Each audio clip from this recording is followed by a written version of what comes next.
back, everybody, to another update from the innovation class. Almost getting in those permission slips so I can start talking to more students, but with me, Ryan Haas, and we're going to talk a little bit today about all this culture of innovation, but also the new buzzword is entrepreneurship.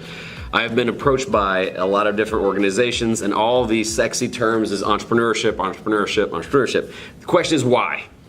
A lot of people are starting to see that you can be entrepreneurial in a certain segment. We're going to be talking to some people at Twitch, because even at Twitch, and if you don't know what Twitch is, you should, and it's not just for gamers. As a matter of fact, the one thing we're going to be talking about is that they want Twitch to also to be for entrepreneurs. That Coachella has been a thing for entrepreneurs. That, you know, all these little pop-up events have been for entrepreneurs.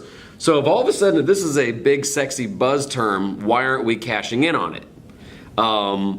Pointing now to Ryan Haas. Ryan, tell us about last year when we had this epiphany.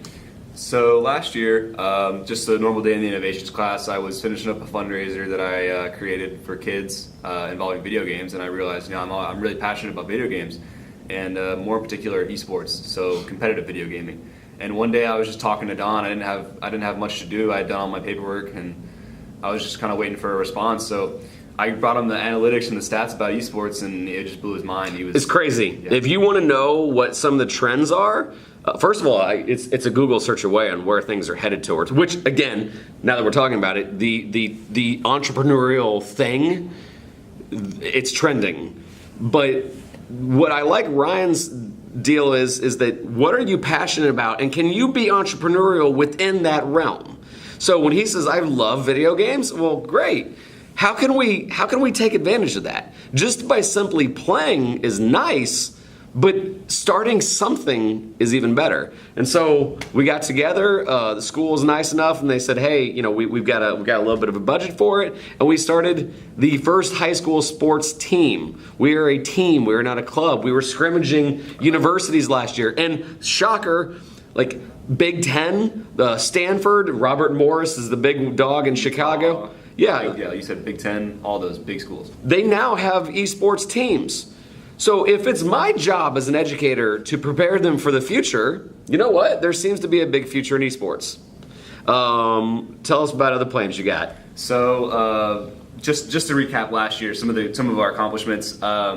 We were able to try out a legitimate tryout session for high school players.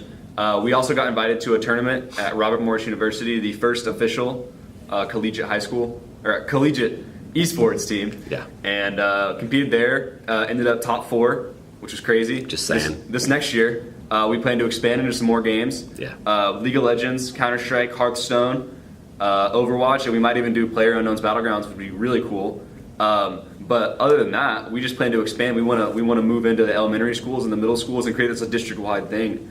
We want to grow it as much as we can and encourage people to just do what they do. So once again, in a Genius Hour kind of thing, if you're in week 1, I mean, I know we're getting high level here, but my fundamental question is tap into what are you really passionate about?